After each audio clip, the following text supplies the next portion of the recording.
अस्सलाम वालेकुम and welcome to smart word. मैं हूं आपके साथ सहर गफूर। नाजरीन, आर्टिफिशियल इंटेलिजेंस में एक ऐसा इनकलाब आया है जिसे चैट जीपीटी के नाम से जाना जा रहा है। ये एक ऐसा कॉन्वर्सेशनल प्लेटफॉर्म है जहां किसी भी किस्म के हम सवाल कर सकते हैं। किसी भी टॉपिक पे आपको इससे मुतल्लिक एसेस भी मिल सकते हैं and if you want a full fledge script film की तो वो भी आपको इंस्टेंटली प्रोवाइड की जा सकती है। ये एक ऐसा चैट बॉट है जो सिर्फ इंटरनेट में प्रोवाइडेड डेटा की बेस पे आपको नहीं देगा रिप्लाई, बल्कि ये इंसानी मिजाज को भी समझता है, इंसानी साइकोलॉजी को भी समझता है और उसी के बेस पे आपको ये रिस्पॉन्स करेगा। इसके बारे में मजीद जानेंगे हम अपने गेस्ट से। हमें ज्वाइन किया है उमर मिर्ज़ा ने। He is an IT expert और इनका इस टेक्नोलॉजी में काफ़ी रिसर्च भी है। Welcome to the show Umar. Thank you so much.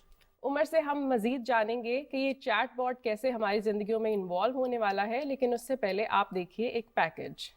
Information technology की दुनिया में एक ऐसा सॉफ्टवेयर मुतारिफ करवाया गया है जिसे चैट जीपीटी के नाम से जाना जा रहा है। ये एक ऐसा प्लेटफॉर्म है जो किसी भी सवाल का जवाब दे सकता है। कहानियाँ, मजमून, यहाँ तक के कानूनी तकाज़ों पर भी मालूमात फराहम कर सकता है। ये एक ऐसी हैरतअंगेज़ ईजाद है जो मस्नूई ज़हानत की मदद से आपके सवाल को इंसानी मंतक, रुझानात और नफ्सियात के मुताबिक जवाब देती है और इसके इस्तेमाल से आप अपना वक्त भी बचा सकते हैं। माहिरीन के मुताबिक चैट जीपीटी को गूगल और दीगर सर्च इंजन्स के लिए एक चैलेंज करार दिया जा रहा है और आने वाले वक्तों में दीगर आईटी कंपनीज भी इसी मॉडल पर काम करती नजर आ रही हैं। जी नाजरीन, आपने देखा कि ये चैट जीपीटी किस तरह से हमारी ज़िंदगियों को आसान बनाने वाली है। इस पे मज़ीद जानते हैं हम अपने गेस्ट से। जी उमर, सबसे पहले तो ये बताइए कि ये चैट जीपीटी क्या है और ये कैसे काम करता है। तो चैट जीपीटी एक जदीद टेक्नोलॉजी है जो बहुत रिसेंटली मार्केट के अंदर इंट्रोड्यूस हुई है। इसके पीछे एक बहुत बड़ी कंपनी है जो बहुत टाइम से इसके ऊपर काम कर रही थी। ये एक प्रोग्रामिंग सॉफ्टवेयर है। तो ये बेसिकली क्या करता है कि इंटरनेट के ऊपर जितनी भी इंफॉर्मेशन होती है, आप जो भी क्वेश्चन पूछ रहे हैं, स्टेटमेंट पूछ रहे हैं, उसकी सारी इंफॉर्मेशन की बैकलॉग से डाटा निकाल के आपको आपके सवाल का जवाब देता है। और ये बेसिकली ऐसे काम करता है कि जितनी भी इंटरनेट के ऊपर नॉलेज होती है और जो आपका क्वेश्चन है एग्जैक्टली उसके ऊपर आपको रिस्पॉन्स देता है। इसके अंदर सबसे ज़्यादा जो इंपॉर्टेंट चीज़ है, इसको यूज़ करने के लिए आपकी वोकैबलरी बहुत ज़्यादा स्टैंड आउट करनी चाहिए, क्योंकि अगर आप उसको बोलेंगे प्लीज़ एक्सप्लेन इन डिटेल, तो वो फिर आपको उसी चीज़ को बहुत डिटेल के अंदर जवाब देगा। अब इसके अंदर जो सबसे ज़्यादा डिफरेंस है बाकी चीज़ों से, स्पेशली सर्चिंग के अंदर, रिसर्च में, वो ये है कि इसकी इंफॉर्मेशन कंपेयर टू बाकी सोर्सेज से काफ़ी ज़्यादा जो है ना, वो आपको ऑथेंटिसिटी के साथ मिलती है। बिकॉज उसके पास एक आर्टिफिशियल इंटेलिजेंस की मशीन लर्निंग हो चुकी है जिसके ऊपर ऑलमोस्ट एक डेकेड तक काम हो चुका है। अच्छा, आपने इसको काफ़ी एलैबोरेट वे में बताया है, लेकिन हम लोग मतलब कि एक आम इंसान इसको कैसे इस्तेमाल कर सकता है? क्या उसको बहुत प्रीसाइज होना पड़ेगा अपनी क्वेरी में, या वो ओरली भी उससे पूछ सकता है कोई सवाल? अभी उसमें ओरल कम्युनिकेशन ऐड नहीं किया है, तो हमें टेक्स्ट से ही बात करनी पड़ती है बॉट से। बट इसके सिंपल करने का ये है कि फ़र्ज़ करें आपको कोई रेसिपी चाहिए, स्पेशली अगर फीमेल्स हैं, तो आपको वहाँ पे लिखना होगा, और कोई भी डिश जो आपको प्रेजेंट करनी है अपने मेहमानों के लिए, तो आपको पूरी रेसिपी मिल जाएगी। अगर कोई कंटेंट राइटर है तो वो आपको कंटेंट राइटिंग में बहुत स्पीड अप कर सकता है, आपको आइडियाज़ दे सकता है, आपको बहुत सारी चीज़ों खुद सोचने की ज़रूरत नहीं पड़ेगी। इंस्टेड वो आपको जो जो यूज़ केसेस आपको चाहिए वो आपको वैसे ही प्रेजेंट करते जाएंगे। तो इसके अंदर जो है ना, हर चीज़ बड़ी स्पीड अप हो जाएगी।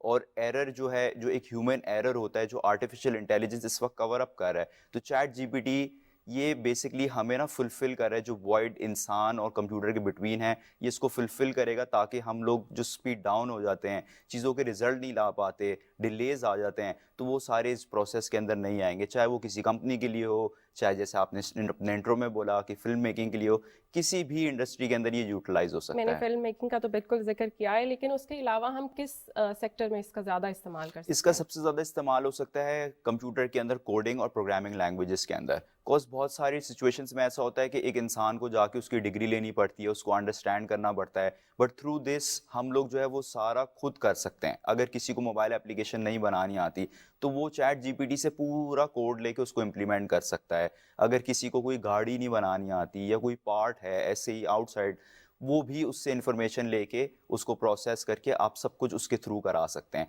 तो जो हायरिंग करके आप एक कोडर लेकर आएंगे या प्रोग्रामर लेकर आएंगे, वो ट्रेडिशनली आप इसके साथ ऑटोमेटिकली डायरेक्ट कर लेंगे।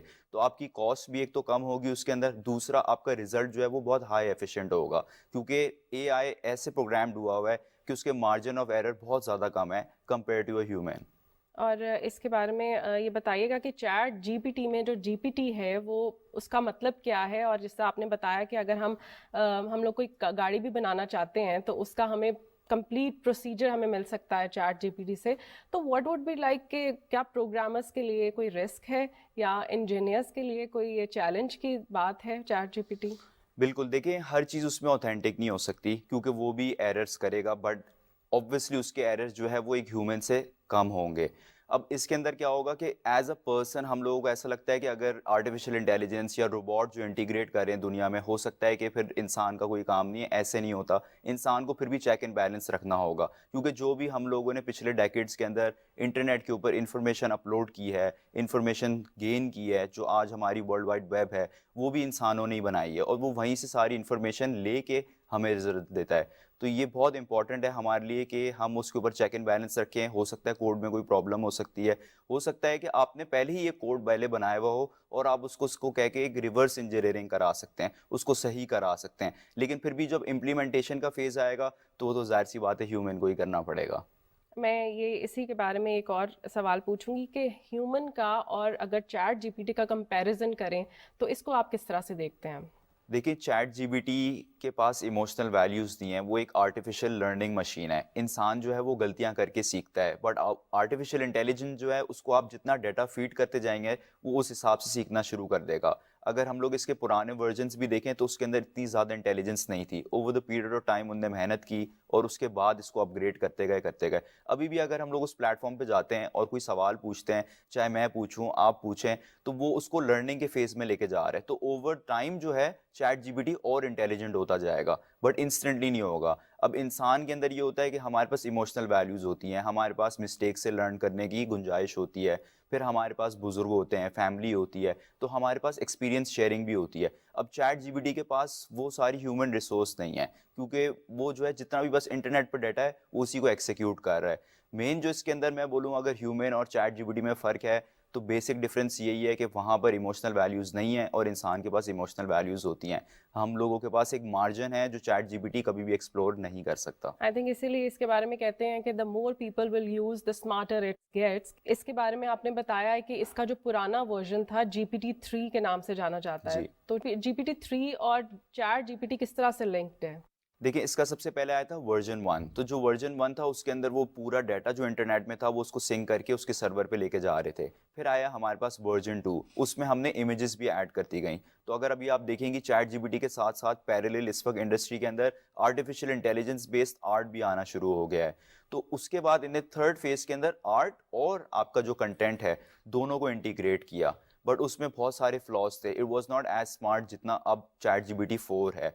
तो इसकी जो अब अपग्रेड हुई और ये चैट जीपीटी 4 बना, तो उसके अंदर अब ये सिंक हो गया कम्प्लीटली। इसके अंदर आप इमेजेस कर सकते हैं, इसके अंदर आप लोग फिल्म स्क्रिप्ट्स लिख सकते हैं, और आप लोग बहुत सारी चीज़ें जो है इसके अंदर लॉन्ग टर्म में भी कर सकते हैं। फॉर एग्जांपल अगर आपको कोई एक बिजनेस प्लान चाहिए, बिजनेस आइडियाज़ चाहिए, फिर उस बिजनेस प्लान को और बिजनेस आइडिया को एक्सिक्यूट कैसे करना है वो भी आपको चैट जीपीटी बता सकता है। तो बेसिकली अब डिटेल आंसर्स और पूरा आपको जो भी आपका सवाल है, जो भी आप चैट जीपीटी से यूज़ केस लेना चाह रहे हैं, उसको आपको वो पूरा फ्रेमवर्क बना के दे सकता है।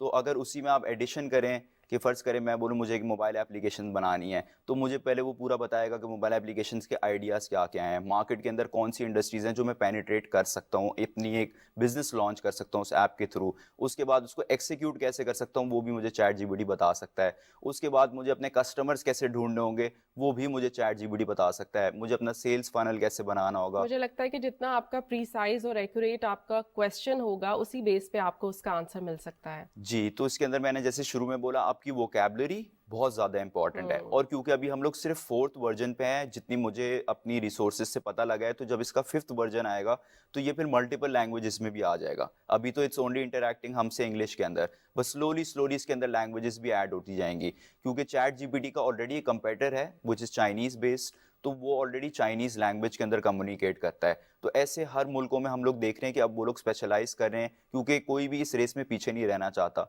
आर्टिफ़िशियल इंटेलिजेंस एक अभी ओपन इंडस्ट्री है। जिस मुल्क में भी हम लोग जल्दी-जल्दी अडॉप्ट करेंगे, तो वो फिर हमारी लर्निंग से हमारे कल्चर को भी समझेगा। जब हम उससे सवाल पूछेंगे, तो फिर हमारे कल्चर, हमारे आंसर्स सब उससे रिलेट होना शुरू हो जाएँगे। अच्छा, इसको एक्सेस करना कितना इजी है? लाइक हम अपने फ़ोन से एंड्रॉयड, क्योंकि एंड्रॉयड भी काफ़ी लोग यूज़ करते हैं, या इसको आईफ़ोन से ही हम कर सकते हैं, या हम सिर्फ इसको लैपटॉप से एक्सेस कर सकते हैं? उसके बारे में बताइए। इसको एक्चुअली आप मल्टीपल डिफरेंट आईओएस पे भी कर सकते हैं, एंड्रॉयड पे भी कर सकते हैं, लैपटॉप पे भी कर सकते हैं, और बहुत ही सिंपल फंक्शनैलिटी है। जैसे ही हम अपनी ईमेल एड्रेस रजिस्टर करते हैं, हमारे पास वहाँ पर ऑप्शन आ जाता है, और फिर वहाँ से हम कॉन्वर्सेशन शुरू एंड कर इज़ इट देते हैं। पेड और it's free? It's free. There is a misconception right now. मैंने भी लेटली देखा है इन द लास्ट 24 आवर्स के लोग जो है अब इसके पाकिस्तान में कोर्सेज वगैरह सेल आउट कर रहे हैं। देखिए, ये एक डिसेंट्रलाइज्ड टेक्नोलॉजी है, ये कोई भी बंदा एक्सेस कर सकता है। इसके लिए आपको कोई कोर्स करने की ज़रूरत नहीं है, आपको इसके अंदर किसी की भी इन्वॉल्वमेंट की भी ज़रूरत नहीं है। कोई भी डिसेंट्रलाइज्ड टेक्नोलॉजी आती है तो वो 1 to 1 होती है। Person and the technology direct communicate करते हैं एक दूसरे से। तो आपको इसमें ना कोर्स लेने की ज़रूरत है, ना आपको किसी कोई आपको आए समझाए इसको कैसे यूज़ करते हैं। क्योंकि इसकी इंटरेस्टिंग चीज़ ये है कि जब आप कोई सवाल पूछते हैं, तो वो सिर्फ मशीन की लर्निंग नहीं हो रही, आपकी भी लर्निंग हो रही है कि आपको इस मशीन से कैसे कॉन्वर्जेशन करनी है। हुँ। तो जैसे-जैसे वो स्मार्ट होता जाएगा, आप भी स्मार्ट होते जाएँगे, क्योंकि फिर आपकी एक्यूरेसी क्वेश्चंस की, आंसर्स की वो भी इंक्रीज़ हो जाएगी। अच्छा, अगर हम लोग, क्योंकि इसका बेसिक पर्पस तो इन्फॉर्मेशन गैदर करना है, हम इंटरनेट से अगर हम लोग करते हैं किसी वेबसाइट से, तो हमें कुछ गिनी चुनी वेबसाइट्स का पता होता है कि दीज आर ऑथेंटिक, और उनकी क्रेडिबिलिटी भी सबको पता होती है। What about it's credibility? इनकी जो इन्फॉर्मेशन हम चैट जीपीटी से लेते हैं, उसकी ऑथेंटिसिटी के बारे में बताएं।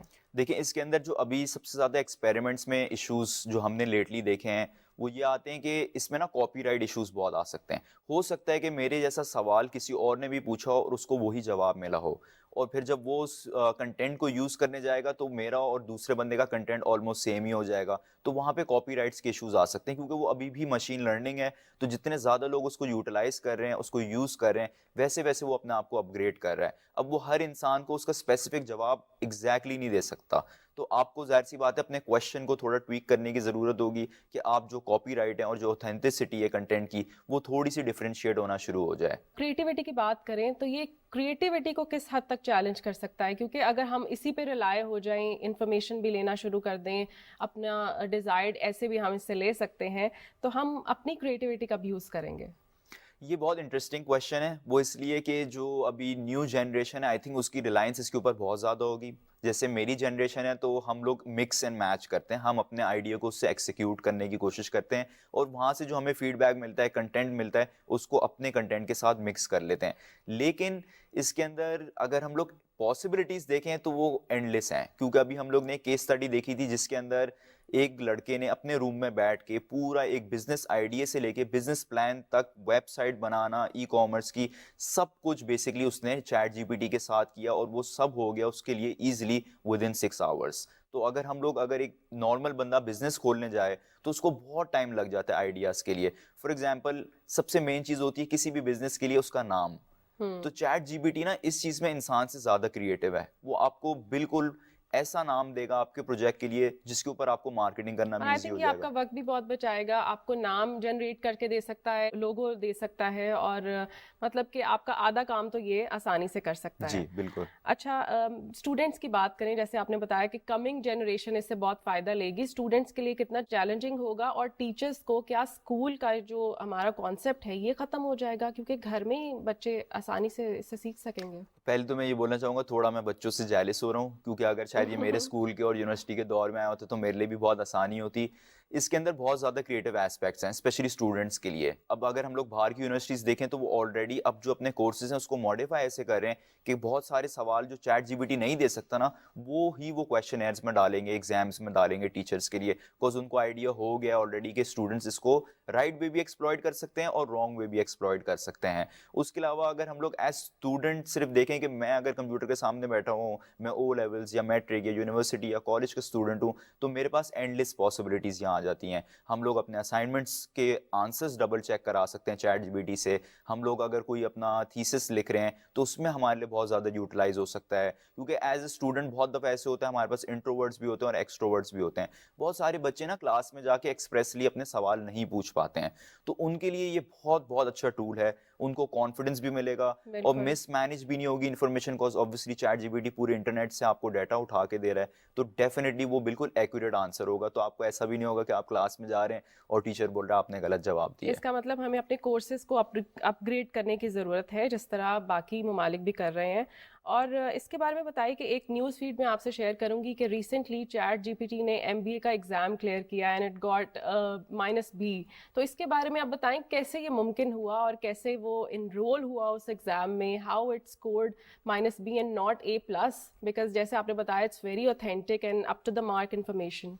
एक्चुअली इसमें होता ये है कि जितना भी उसके पास डाटा और थीसिस ऑलरेडी यूनिवर्सिटीज़ की वेबसाइट्स और कोर्सेज की वेबसाइट्स पे होते हैं, वो वहाँ से सारा डाटा लेता है और उस डाटा लेने के बाद जो भी क्वेश्चंस होते हैं उसके आंसर्स देता है। इसके अंदर इसने सेवरल एक्चुअली एग्जामिनेशंस पास किए ऑफ लेट, जिसके अंदर AWS के सर्वर्स भी हैं। बहुत सारों में उसका स्कोर अच्छा भी आया और बहुत सारों में कम भी आया है। तो like I said in the beginning कि इसमें बहुत ज़्यादा इंपॉर्टेंट है कि ह्यूमन जो है ना इमोशनल इंटेलिजेंस से चलता है, तो हम जब गलती करते हैं या हमारा सवाल गलत होता है हम उसको सही कर सकते हैं। चैट जीपीटी के पास वो मार्जिन नहीं होता है, तो कहीं उसके वहाँ B- आया है, कहीं A+ आया है, बट ओवरऑल फिर भी सक्सेस रेट बहुत ज़्यादा अच्छा है। क्योंकि अगर हम लोग टाइम फ्रेम देखें कि इट्स जस्ट बीन 3 मंथ्स जब से वो इंडस्ट्री में आया है और लोग उससे कम्युनिकेट कर रहे हैं। उसके 10 साल पहले ऑब्वियसली उन्हें बैकग्राउंड के अंदर उसके सर्वर्स में सारा इन्फॉर्मेशन स्टोर किया है, बट वो बहुत जल्दी लर्न कर रहा है। इसकी प्राइवेसी पॉइंट ऑफ व्यू से देखें, जितना हम यूज़ करते हैं अपने मोबाइल्स या जितना हम इंटरनेट यूज़ करते हैं, तो हमारे अपनी जो आइडेंटिटी है उसको ख़तरा होता है एक तरह से। तो इसके अंदर क्या होगा? बिल्कुल, इसमें बहुत सारी वल्नरेबिलिटीज़ हैं। एक्चुअली जस्ट 2 डेज़ अगो जो उसके फाउंडर्स हैं, जो टीम है जिसने उसको बनाया है, उनने पुश करना शुरू कर दिया है डिफरेंट कंट्रीज़ में कि इसके ऊपर कोई ना कोई रेगुलेशंस होनी चाहिए। बिकॉज़ अगर इसमें रेगुलेशंस नहीं होंगी तो फिर बहुत सारे लोग इसको मिसयूज़ भी करना शुरू कर सकते हैं। इसके अंदर ऑलरेडी इनने कुछ चीज़ें ऐसी की हुई हैं, जैसे आप लोग स्पैम वर्ड्स नहीं यूज़ कर सकते, आप कोई गलत लैंग्वेज नहीं यूज़ कर सकते, तो वो आपको बॉट रिस्पॉन्ड ही नहीं करेगा। लेकिन ज़ाहिर-सी बात है, लोग बड़े इंटेलिजेंट होते हैं, वो डिफरेंट रास्ते निकालते हैं, एक्सप्लॉइट करते हैं। किसी तो का भी डाटा आप मतलब बिल्कुल, एंटर करें कि I want information from that concern person, तो वो बिल्कुल आपको मिल सकती है उससे। बिल्कुल आपको मिल सकती है। इसमें प्राइवेसी के बहुत सारे इश्यूज हैं, बट ज़ाहिर-सी बात है जैसी रूल्स एंड रेगुलेशंस आएँगे, क्योंकि देखिए हम टेक्नोलॉजी को कंट्रोल नहीं कर सकते। मेरा बचपन से मानना है, जब मैं टेक्नोलॉजी में आ रहा था, बहुत पैशनेट था कि टेक्नोलॉजी ना पानी की तरह होती है। आप उसको ग्लास में डालेंगे तो ग्लास का रूप ले लेगी, आप उसको फ्लोर पे डालेंगे तो वो फैल जाएगी। तो वो बेसिकली अपना रास्ता खुद बनाती है। टेक्नोलॉजी जो थर्ड वर्ल्ड कंट्रीज़ में और फर्स्ट वर्ल्ड कंट्रीज़ में वो ऑलमोस्ट सेम ही है। अगर वहाँ पे भी ऊबर हैं, डिफरेंट अदर ब्रांड्स हैं, तो वो हमारी कंट्रीज़ में भी हैं। तो बेसिकली इसका इंसान के ऊपर बहुत ज़्यादा होता है। तो जब हम इंसान के ऊपर रूल्स एंड रेगुलेशंस लगा देंगे तो उसका यूज़ केस और ज़्यादा स्मार्ट हो जाएगा, क्योंकि उसकी प्रोडक्टिविटी हम बेटर कर सकते हैं। पाकिस्तान में इसका क्या